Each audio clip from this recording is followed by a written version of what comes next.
Hello and welcome to Aspire Adda. काफ़ी ज़्यादा बच्चे हमसे नाराज़ हैं क्योंकि हमने कई दिनों से YouTube पे वीडियो नहीं दिया। आपको मैं बताऊं, कल से आपको मेरी तरफ से कंटिन्यू वीडियोस आएंगे, वो भी दिन में मिनिमम 2 वीडियोस।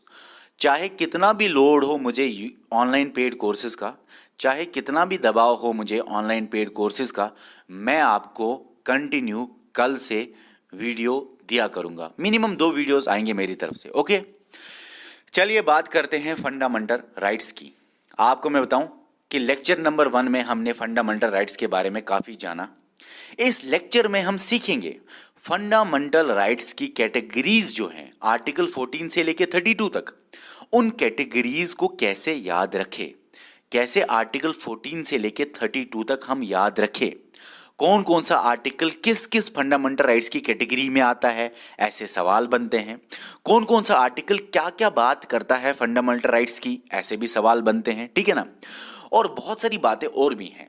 चलिए स्टार्ट करते हैं। फंडामेंटल राइट्स की ट्रिक्स को हम जानेंगे। सबसे पहले आपको याद रखना है, जब भी आपके दिमाग में फंडामेंटल राइट्स आता है तो आपके दिमाग में आना चाहिए, देखो क्या, ई एफ ई, और उसके बाद ई के बाद फिर से एफ आएगा और फिर ई आएगा, एफ और ई। ठीक है ना, ई एफ ई याद रखा, बहुत आसान है, बहुत आसान है, बहुत आसान है। उसके बाद ई से याद रखना है equal, E Q U A L, 5 letters का वर्ड है ना, 5 लेटर्स का वर्ड है ना। देखो, राइट टू इक्वलिटी है फुल लाइन, लेकिन ई क्यू यू ए एल कितने हैं, 1 2 3 4 5 है ना। इसी तरह राइट टू फ्रीडम आएगा, एफ से फ्रीडम आएगा, लेकिन एफ आर ई ई, फ्री भी एक वर्ड है ना, फ्रीडम भी वर्ड है लेकिन फ्री भी तो वर्ड है ना। ओके, जैसे इक्वल वर्ड था। इसी तरह ई से आएगा राइट अगेंस्ट एक्सप्लॉयटेशन, मगर ई एक्स भी वर्ड है ना, ई एक्स वर्ड है ना, एक्स सर्विसमैन, इसी तरह बहुत सारी चीजें। ओके, उसके बाद ई एफ आया ना, और एक वर्ड, अच्छा एफ आया ना, right to freedom of religion आएगा, लेकिन याद रखना F R E E 4 letters से बना है, ये फ्री वर्ड। उसके बाद ई एफ ई आएगा लास्ट में, ई से कोई वर्ड नहीं बनता। आपको याद रखना है कल्चरल एंड एजुकेशनल राइट्स। ठीक है, ओके, इतना याद रखा। ओके ओके ओके, अब हम आगे आगे आगे आगे आगे समझेंगे। देखो, E Q U A L right to equality है, मगर E Q U A L कितने हैं, 5 लेटर का वर्ड इक्वल बनता है। तो आर्टिकल 14 से 18 कैसे याद रखेंगे, हमें पता है ना, आर्टिकल 14 से ही आर्टिकल 32 तक राइट टू फंडामेंटल राइट्स की कैटेगरीज आती हैं। तो जो ये आर्टिकल 14 है, 15 है, 16 है, 17 है, 18 है, ये राइट टू इक्वलिटी में आता है। कैसे, क्योंकि 14, 15, 16, 17, 18 इक्वल कितने हैं, 5, 1 2 3 4 5। ओके, ऐसे याद रखना है। आप बोलोगे सर आर्टिकल 12, 13 कहाँ गया, देखो वो मैंने आपको लेक्चर नंबर 1 में अच्छी तरह समझाया है, और लेक्चर नंबर 1 में मैंने आपको ये भी समझाया कि 32 के बाद 33, 34, 35 वो भी फंडामेंटल राइट्स की कैटेगरीज के बाहर क्यों है, ये भी समझाया है मैंने। ओके, अब मैं आपको आगे समझाऊं, ये तो हम पढ़ेंगे 14, 15, 16, 17, 18 क्या कहता है, लेकिन पहले आगे ये तो समझे। ये 18 तक आ गया, फिर आता है फ्री, 4 है ना, एफ आर ई ई 4 है ना, तो 18 तो आ गया यहां तक, 19, 20, 21, 22 4 आ गए। ओके, और उसके बाद 22 के बाद 23, 24 2 आएंगे, क्यों, क्योंकि एक्स 2 लेटर्स का बना है। 24 आया ना, उसके बाद 24 के बाद 25, 26, 27, 28 4 आएंगे, क्यों, क्योंकि एफ आर ई 4 का बना है। ठीक है, इसी तरह 28 आ गया ना, 28 आ गया ऊपर, उसके बाद 29, 30 क्यों, क्योंकि कल्चर एक वर्ड है, एजुकेशनल एक वर्ड है, इस तरह भी याद रख सकते हो आप। ठीक है, और उसके बाद 31 डिलीट हुआ, बात करेंगे उसके बारे में, और 32 रह गया लास्ट में, उसके बारे में भी हम बात करेंगे, लेकिन याद रखना है, कैसे याद रखना है ये मैं आपको बता रहा हूं। ओके, अब हम सीखेंगे हर एक फंडामेंटल राइट। ये तो हमने सीखा 14, 15, 17, ये किस में आता है, इसमें, ये वाले किस में आते हैं, इसमें, कैटेगरीज में हमने सीखा। लेकिन अब हम सीखेंगे फंडामेंटल राइट्स के बारे में, हर एक फंडामेंटल राइट क्या कहने की कोशिश करता है। हम फंडामेंटल राइट्स को आगे आने वाले वीडियो में सीखेंगे, जो कि आपको कल मिलेगा। लेकिन इस वीडियो में हम सीखेंगे कौन सा फंडामेंटल राइट्स क्या कहने की कोशिश करता है, कीवर्ड हम सीखेंगे। अगर आप पहले कीवर्ड याद रखोगे ना, ये वाला फंडामेंटल राइट एक बात, ये इस वाले फंडामेंटल राइट के बारे में एक बात, इस वाले फंडामेंटल राइट्स के बारे में एक वर्ड, अगर आप कीवर्ड याद रखोगे दिमाग में, तो आपके लिए पूरा का पूरा फंडामेंटल राइट बहुत आसान बन जाएगा। ओके, चलिए आगे स्टार्ट करते हैं। सबसे पहले आपको याद रखना है, ये एक महाराजा है, महाराजा है ये, ठीक है। महाराजा का ये फीट है, उसके बाद ये 14 है, आर्टिकल 14 फीट है। उसके बाद सेक्सुअल ऑर्गन होता है, उसको आप आर्टिकल 15 मान लीजिए। उसके बाद पेट होता है, उसको आप आर्टिकल 16 मान लीजिए। उसके बाद हाथ आते हैं, आर्टिकल 17। उसके बाद सिर आता है, आर्टिकल 18। फीट 14, सेक्सुअल ऑर्गन 15, पेट अरे भाई स्टोमक 16, हाथ हैंड 17, और हेड ताज मतलब हेड 18। ओके मतलब ताज जो हेड के ऊपर होता है। ओके, अब ये बहुत आसान है, 14 से 18 याद रखना आसान है। कैसे? आपको याद रखना है कि जो किंग होता है, एम्परर होता है, वो बोलता था कि मेरे फीट को सब टच करेंगे, क्योंकि मेरे फीट के सामने सारे इक्वल हैं। Equality before law, equality before my feet. मेरे फीट के सामने चाहे बड़ा हो छोटा हो, मेरे फीट को सब, आपने देखा होगा मूवीज में फीट को टच करते हैं जितने भी नौकर होते हैं या जितने भी लोग होते हैं, वजीर को लेके सारे के सारे लोग। तो आप ऐसे याद रखो, किंग है, बोलता है मेरे फीट के सामने सब बराबर है, सब मेरे फीट को टच करेंगे। Equality before law, article 14। फिर उसके बाद सेक्सुअल ऑर्गन आता है, तो आर्टिकल 15 में सेक्स वर्ड होगा ही होगा। आर्टिकल 14 में इक्वालिटी का वर्ड आता है, किसी और आर्टिकल में ये इक्वालिटी बिफोर लॉ नहीं है। आर्टिकल 15 में सेक्स वर्ड आता है, किसी और आर्टिकल में ये वर्ड नहीं आएगा। इसीलिए तो एक वर्ड जानना बहुत जरूरी है। अगर कोई सिंपल में ये याद रखना चाहता है, वो आंसर कर सकता है, जाके ये वीडियो देखो और आंसर करो, कौन सा आर्टिकल क्या कहता है, आंसर कर लीजिए, आपका आंसर सही निकलेगा। बिना फंडामेंटल राइट्स को समझे, सिर्फ ट्रिक्स पे आंसर कर सकते हो आप। लेकिन हाँ, हम बहुत कुछ सीखेंगे आने वाले वीडियो में फंडामेंटल राइट्स के बारे में। आर्टिकल 16 पेट है। देखो, पेट के लिए ही दुनिया जॉब करता है, पेट के लिए ही, ठीक है ना, दुनिया कमाता है। एम्प्लॉयमेंट, पेट मतलब आर्टिकल 16 मतलब एम्प्लॉयमेंट।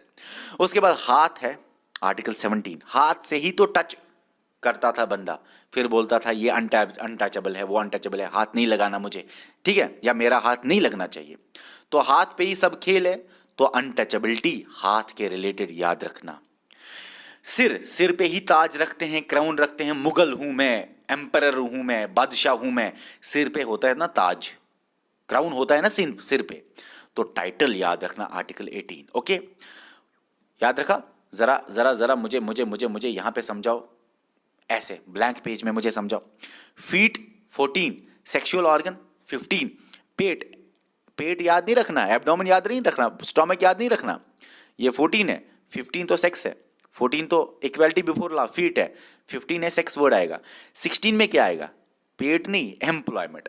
अच्छा, हाथ, फिर हैंड आएगा ना, हाथ में क्या आएगा? 17 हाथ मतलब अनटचेबल। फिर 18 लास्ट पे हेड पे क्या होता है? टाइटल। ओके, 18 बात करता है एबॉलिशन ऑफ टाइटल, 17 बात करता है किसके लिए? अनटचेबिलिटी।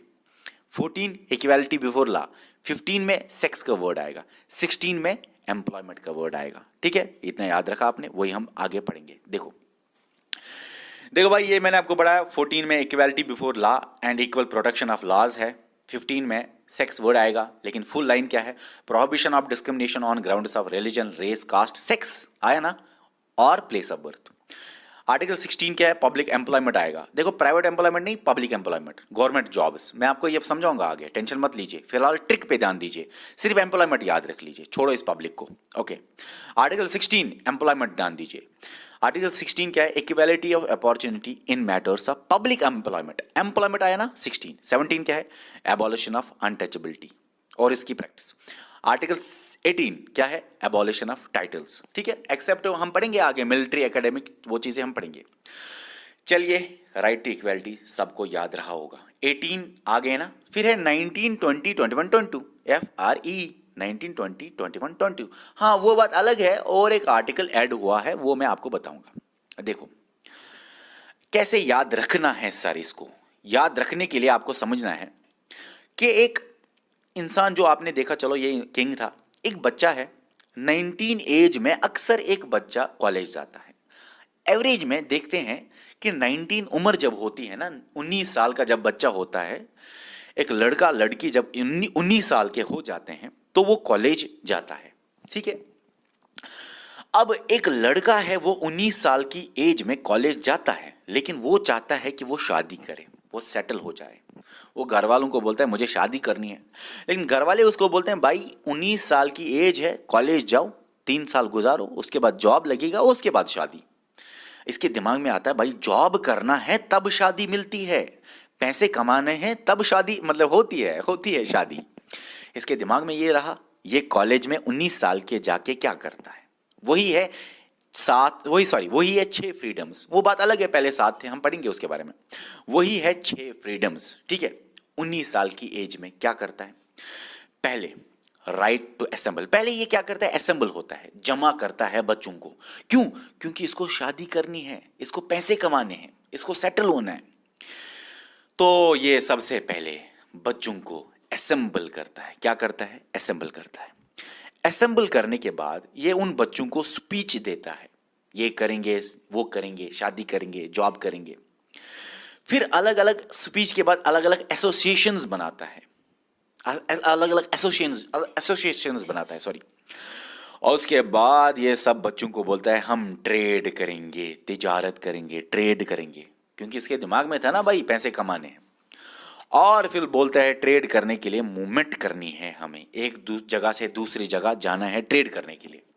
लेकिन जब ये ट्रेड करता है ना, तो ये ट्रेड कराता है उनको डेंजरस वाला, अफीम, चरस। मान लो चरस, ये बोलता है उनको हम चरस बेचेंगे, क्योंकि इसने देखा चरस से बहुत ज्यादा पैसे कमाता है बंदा, इसीलिए तो आगे ऑफेंस करेगा, इसीलिए तो इसकी लाइफ और लिबर्टी पे खतरा हो जाएगा, इसीलिए तो इसको माँ आएगी छुड़ाने और बोलेगी एजुकेशन देंगे, इसीलिए तो आगे ये सीखेगा कि भाई अब मुझे अच्छी तरह चरस नहीं, अब मुझे बहुत बड़े बड़े बड़े बड़े काम करने हैं, जुर्म करने हैं, और ये पढ़ेगा मैं कैसे अरेस्ट और डिटेंशन से बच जाऊं।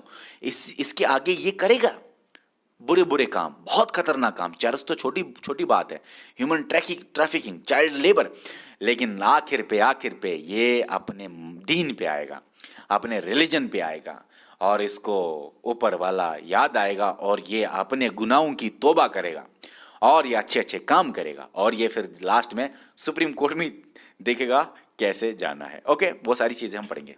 चलो, अच्छा, इसको क्या करना था? शादी करनी थी। इसने असेंबल किया, स्पीच दे दिया, एसोसिएशन बनाया, ट्रेड किया। ट्रेड के बाद मूवमेंट करना है, और मूवमेंट करने के बाद असल में इसको क्या होना था? सेटल। अब देखो, याद रखना 16 राइट, ये 6 फ्रीडम्स है। 16 क्या, सॉरी 19, 6 फ्रीडम्स है। ओके, सबसे पहले असेंबल है, right to assemble, right to speech and expression, ठीक है ना, right to make associations, trade, right of movement, right of trade या प्रोफेशन का कोई right, right to settle in any part of territory of India, ठीक है ना, ठीक है ना। इतना समझ में आया कि नहीं आया? हाँ, राइट टू सेटल या राइट ऑफ रेजिडेंस आगे हम पढ़ेंगे, लेकिन 19 के रिलेटेड आपको याद रहने चाहिए। सबसे पहले इसको क्या करना है? सबसे पहले ये काम करता है, असेंबल करता है, जमा करता है, फिर स्पीच देता है, फिर एसोसिएशन बनाता है, फिर ये बोलता है हमको क्या करना है? ट्रेड करेगा, फिर ट्रेड के बाद ट्रेड के लिए मूवमेंट करनी पड़ेगी, और लास्ट में इसको क्या करना है? सेटल। 1 2 3 4 5 6 फ्रीडम्स आर्टिकल 19 बात करता है। ओके, आर्टिकल देखो, इसने ट्रेड बोला करने के लिए, लेकिन गलत काम इसने बोला करने के लिए, चर्च का ट्रेड। इसीलिए आर्टिकल 20, इसीलिए 20 साल की एज में इसको पुलिस लेता है। क्यों? क्योंकि इसने ऑफेंस किया, इसने जुर्म किया। आर्टिकल 20 बात करता है जुर्म करने के बाद क्या फ्रीडम है। आर्टिकल 20 में वर्ड है ऑफेंस, इसको भूलना नहीं। आर्टिकल 20 बात करता है ऑफेंस करने के बाद protection in respect of conviction for offences, offence convict किया, जुर्म किया, तब आर्टिकल 20 बोलता है तब भी आप अपने आप को कैसे बचा सकते हो, ऑफेंस करके भी। ठीक है, वो हम पढ़ेंगे क्या क्या तरीके हैं, no expose to factor law, no double jeopardy, no self incrimination, बहुत सारी बातें हैं और भी। इतना ही नहीं, जो आपके लक्ष्मीकांत में है उतना ही नहीं, सब कुछ खेल उतना ही नहीं होता। लक्ष्मीकांत के बाहर बहुत सारी बातें होती हैं जो आपको पढ़नी है, कल आपको समझ में आ जाएगा जब हम आपको पढ़ाएंगे। लक्ष्मीकांत तो कुछ है ही नहीं, लक्ष्मीकांत के थोड़े से बाहर भी हमें जाना पड़ेगा पूरी पिक्चर देखने के लिए। लक्ष्मीकांत आपको बहुत अच्छी बुक है, बहुत अच्छी बुक है, लेकिन आपको आधी पिक्चर दिखाएगी, मतलब 90% 80% चीज़ें बताएगी।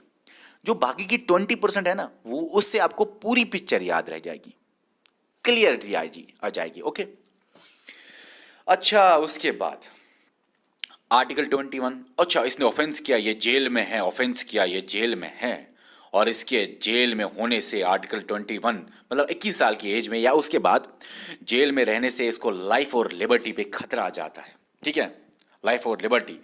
और उसके बाद आर्टिकल 21 ए में आ जाता है, बीच में इसके घर से माँ आती है, बोलती है ये जेल में है, आर्टिकल 21 जेल में लाइफ एंड लिबर्टी का खतरा। इसकी माँ आती है, बोलती है इसको मैं एलिमेंट्री एजुकेशन दूंगी, इसको मैं एजुकेशन दूंगी, आप उसको छोड़ दो, इसने ऑफेंसेस किया ना, इसने जुर्म किया ना, मैं इसको फिर से पढ़ाऊंगी, वो भी एलिमेंट्री एजुकेशन। ठीक है, इसको मैं फिर से पढ़ाऊंगी। ये कौन सा आर्टिकल है? 21, protection of life and personal liberty. ये कौन सा आर्टिकल है? 21 ए, मतलब जो अमेंडमेंट से आया है। ए का मतलब क्या है? अमेंडमेंट से आया है। कौन सा आर्टिकल है? Right to elementary education. Elementary क्या होता है, बाकी सारी चीजें हम पढ़ेंगे, एजुकेशन सिर्फ इतना याद रखो। आर्टिकल 21 ए, देखो ए मतलब अमेंडमेंट, अमेंडमेंट से आया, कौन से अमेंडमेंट से? 86th constitutional amendment act 2002। अच्छा, उसके बाद माँ ने जब उसको छुड़ाया, आर्टिकल 21 ए कि मैं इसको एजुकेशन दूंगी, लेकिन इसने एजुकेशन ले ली, लेकिन कुछ और ही पढ़ा इसने। क्या पढ़ा? अब मैं ऑफेंस करके भी जेल में कैसे ना जाऊं, अब मैं जुर्म करके भी कैसे अपने आप को बचाऊं अरेस्ट से और डिटेंशन से।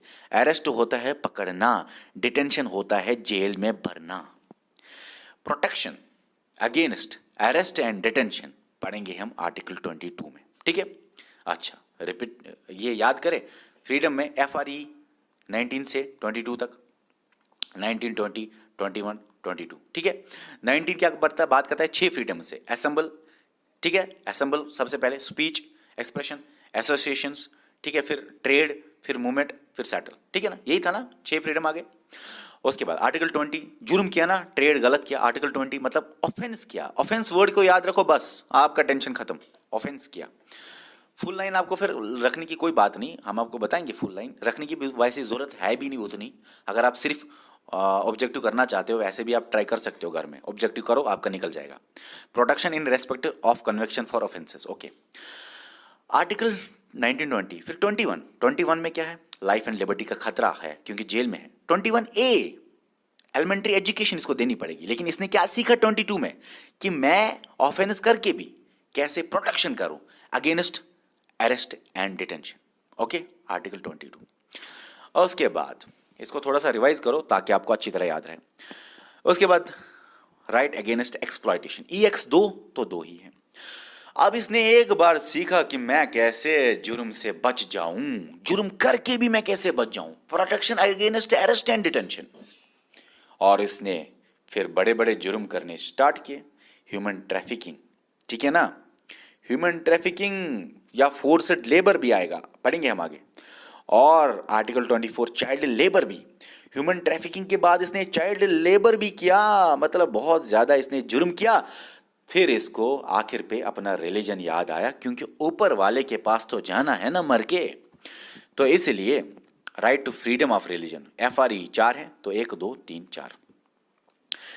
25 बात करता है सबसे पहले कंसाइंस का, वो 2 आर्टिकल पता है, 23, 24। 23 बात करता है prohibition of traffic in human beings and forced labour.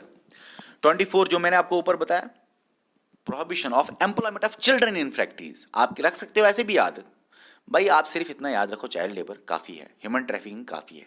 आप खुद ही ऑब्जेक्टिव को टिक करोगे, गारंटी देता हूं मैं, आप कर लीजिए, आपके सामने जितने भी ऑब्जेक्टिव्स है कर लीजिए इसके बाद। Okay, right to freedom of religion 4 है, फ्री है 4 है, 25th कंसाइंस। कंसाइंस मतलब 25th होता है सबसे पहले इसके दिमाग में आया रिलीजन। फिर इसने बोला मैं रिलीजियस अफेयर को बनाऊंगा, टेंपल बनाऊंगा, गुरुद्वारा बनाऊंगा, मस्जिद बनाऊंगा।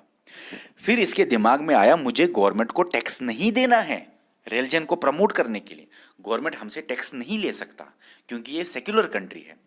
फिर इसके दिमाग में आया मुझे रिलीजियस इंस्ट्रक्शंस अटेंड भी करने हैं, ठीक है। अच्छा, इसके बारे में हम पढ़ेंगे आगे। देखो 25 क्या बोलता है, कंसाइंस, फुल लाइन क्या है, conscience free profession practice propagation of religion. दिमाग में सोचना, कंसाइंस प्रोफेशन, ठीक है ना, प्रैक्टिस प्रोपेगेशन ऑफ रिलीजन, ये सारे इसमें आते हैं। जब इसके दिमाग में सारा रिलीजन आ गया 25 आर्टिकल में, फिर ये बोलता है हमको रिलीजियस अफेयर मैनेज करना होगा, freedom to manage religious affair, मस्जिद, गुरुद्वारा, टेंपल, ये सारी चीजें बनानी पड़ेंगी। फिर आर्टिकल 27 में ये बोलता है कि हमको टैक्स नहीं देना है for the promotion of any religion, government को टैक्स नहीं देना, freedom from payment of taxes for promotion of any religion. 28 में ये बोलता है हमको अटेंड करने हैं religious instructions, freedom from attending religious instructions और वर्शिप, ठीक है। कुछ एजुकेशनल इंस्टीट्यूशंस में हम आगे वो पढ़ेंगे, ये बात शायद आपको अच्छी तरह नहीं समझ आया होगा यहाँ पे, लेकिन आगे आपको क्लियर हो जाएगी। इस आर्टिकल में हमेशा हर एक बच्चे को कंफ्यूजन होता है। देखो ये मेरी गारंटी है, आपने जहाँ पे भी पढ़ा होगा ना, मैक्सिमम चांसेस है कि इस आर्टिकल पे आपको कंफ्यूजन हो गया होगा। जितना आपने आसान समझा ना इस आर्टिकल को, उतना आसान ही है नहीं। आगे हम पढ़ेंगे। फिर है कल्चरल एंड एजुकेशनल राइट्स। देखो एक है, एक वर्ड है, दो आगे 29 मतलब इसने बोला चलो रिलीजन तो ठीक है, अब जो माइनॉरिटीज है ना, जो कंट्री में कम लोग हैं ना, उनको प्रोटेक्शन देनी है, ये मेरी जिम्मेवारी है। रिलीजन तो ठीक है, लेकिन ह्यूमैनिटेरियन बेसिस पे हमको माइनॉरिटीज को सपोर्ट करना चाहिए कंट्री में। तो आर्टिकल 29 बोलता है कल्चर और आर्टिकल 30 बोलता है educational, culture education. Culture protect करना माइनॉरिटीज का, आर्टिकल 30 माइनॉरिटीज का एजुकेशनल प्रोटेक्ट करना। उसके बाद और एक आर्टिकल 30 आया। आप बोलोगे सर और एक है category of fundamental rights, right to constitutional remedies, article 32। ये आर्टिकल 31 कहाँ गया? आर्टिकल 31 मैंने आपको पिछले लेक्चर में बताया है, राइट टू प्रॉपर्टी है। 44 देखो प्रॉपर्टी 1 2 3 4 5 6 7 8 8 लेटर्स का बना है, 4 4 8 और लास्ट में 8 ही है। 1976 नहीं है, 1978 है। ओके अच्छा, इसी तरह राइट टू प्रॉपर्टी किस अमेंडमेंट से डिलीट हुआ? अक्सर कंफ्यूजन होता है, 44th है कि 42nd है। प्रॉपर्टी कितने? 4 4 8। 44th कॉन्स्टिट्यूशनल अमेंडमेंट एक्ट 1978, 8 है लास्ट में, 4 4 8। ओके ओके, यहां तक समझ में आ गया। उसके बाद काफ़ी ज़्यादा वीडियोस आज मैंने दिया, पेड कोर्स पे बहुत थक गया हूं मैं, लेकिन आपके लिए भी मैं वीडियो बना रहा हूं, ठीक है। अभी मेरे हिसाब से 10 बज गए, लेकिन आपके लिए मैं वीडियो बना रहा हूं। अच्छा, राइट टू प्रॉपर्टी डिलीट हुआ इस अमेंडमेंट एक्ट से और उसको डाला गया लीगल राइट्स में, article 300A part 12। Right to property fundamental rights article 31 से डिलीट हुआ। Right to property, right to property को लीगल राइट्स में रखा गया आर्टिकल 300A में पार्ट 12, जो कि आर्टिकल आता है पार्ट 12 में, ठीक है। और ये लास्ट में है right to constitutional remedies article 32, right to move to supreme court, supreme court कैसे जाए, ये सारी चीजें आपके सामने हैं, ठीक है। ओके, ये रहा ट्रिक्स ऑफ फंडामेंटल राइट्स। अब हम कल सीखेंगे आर्टिकल 12 से लेके आर्टिकल 35 तक, क्योंकि यहां से यहां तक फंडामेंटल राइट्स हैं, वो बात अलग है, ये कैटेगरीज हैं। लेकिन 12 से लेके 35 तक, या अगर सवाल कब आए फंडामेंटल राइट्स के आर्टिकल्स कहां से कहां तक है, आर्टिकल 12 से 35 तक है, ये याद रखना, ठीक है। और कल हम अच्छी तरह पढ़ेंगे। और अब अगर आपको कोई सवाल है नीचे आप कमेंट कर लीजिए। Okay bye. Go out and prepare for all the competitive exam. We can utilize this time by doing self-study and taking help of Aspire Ada YouTube channel. To start with, you need to prepare a proper schedule for all the subject, and without going out, you should complete all the syllabus by yourself. And when the critical situation will end, here you are. Hooray! You are ready for all the competitive exam. Utilize this time until it go. Aspire Ada Institute, best institute in Jammu for all the competitive exams. We care for you.